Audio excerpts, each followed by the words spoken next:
48 ಹಾಗೂ 49ನೇ ಕವನ. ಅಂದರೆ ಕುಂತಿದೇವಿಯು ವಾಯುದೇವರನ್ನು ಕರೆದು ಮಂತ್ರವನ್ನು ಉಪದೇಶಿಸಿದ ನಂತರ ವಾಯುದೇವರನ್ನು ಕರೆಯುತ್ತಾಳೆ. ವಾಯುದೇವರು ಬಂದು ಆಶೀರ್ವಾದ ಮಾಡಿ ಗಂಡು ಮಗು ಆಗಲಿ ಎಂದು ಆಶೀರ್ವಾದ ಮಾಡುತ್ತಾರೆ. ಅದರ ಬಗ್ಗೆ ಕವನ. ಬರೆಸಿದುದು ಬೇರೇನು, ಏನಕ್ಕೆ ಬರೆಸಿದ್ದು ನನ್ನನ್ನು ಅಂತ ಕೇಳ್ತಾರೆ ವಾಯುದೇವರು ಕುಂತಿ ಮಾತೆಯನ್ನು.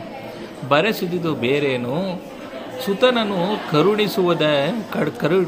ಕರುಣಿಸುವ ದೆಸೆಯಲ್ಲಿ ಎನ್ನಲು, ಸುತನನ್ನು ಕರುಣಿಸುವ ದೆಸೆಯಲ್ಲಿ ಎನ್ನಲು ಸ್ಪರ್ಶ ನದಿ ಸ್ಪರ್ಶ ಮಾಡಿ ಭವದಿಷ್ಟ ಮಸ್ತು ಎನ್ನುತ್ತಲೂ ಅಂಬರಕ್ಕೆ ಭವದಿಷ್ಟ ಮಸ್ತು ಅಂತ ಹೇಳಿ ಅಂಬರಕ್ಕೆ ಮರಳಿದನು.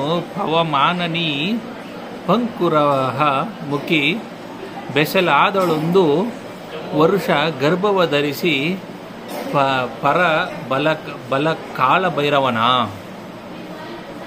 ಅಂದರೆ ಕುಂತಿಯು ಇನ್ನೇತಕ್ಕೂ ಅಲ್ಲ ಮಗನನ್ನು ಕರುಣಿಸು ಎಂದು ಕೇಳುತ್ತಾಳೆ. ಆಗ ವಾಯುವು ಅವಳನ್ನು ಮುಟ್ಟಿ ನಿನ್ನ ಇಷ್ಟದಂತಾಗಲಿ ಎಂದು ಹಿಂದಿರುಗಿ ಹೋದನು. ಕುಂತಿಯು ಗರ್ಭವತಿಯಾಗಿ 1 ವರ್ಷ ಕಾಲ ಶತ್ರು ಸೈನ್ಯಕ್ಕೆ ಕಾಳಭೈರವನಾದ ಭೀಮನನ್ನು ಗರ್ಭದಲ್ಲಿ ಧರಿಸಿದಳು. 49ನೇ ಕವನ. ಅವನಿಸುತ್ತುವಾರ ಅಂದರೆ ಮಂಗಳವಾರ.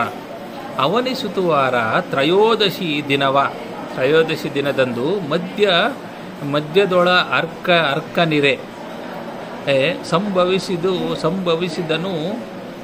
ಮಗೆಯಲ್ಲಿ ಶುಭಗ್ರಹ ಲಗ್ನ ದಯದಲ್ಲಿ ಬವಳ ಮಾತ್ರದೊಳಹಿತ ಪಾರ್ಥಿವ ನಿವಹ ನಡುಗಿತು. ಭೂಮಿಪತಿ ಹೇಳುವದೇನನು ಭೀಮಸೇನನ ಜನನ ಅದ್ಭುತವಾ. ಅಂದರೆ ತ್ರಯೋದಶಿ ತಿಥಿ ಮಂಗಳವಾರ ಮಧ್ಯಾಹ್ನ ಕಾಲದಲ್ಲಿ ಮಗಾ ನಕ್ಷತ್ರದಲ್ಲಿ ಶುಭ ಲಗ್ನದಲ್ಲಿ ಭೀಮನು ಜನಿಸಿದೊಡನೆ ಸಮಸ್ತ ಶತ್ರು ರಾಜರು ನಡುಗಿದರು. ಮಾಘ ಶುಕ್ಲ ನವಮಿ ಮಧ್ಯಾಹ್ನ ಕೃತಕ್ಕ ನಕ್ಷತ್ರದ 3ನೇ ಪಾದದಲ್ಲಿ ಜನಿಸಿದೆನು ಎಂದು ತಿಳಿಸುತ್ತಾರೆ. ಧನ್ಯವಾದಗಳು.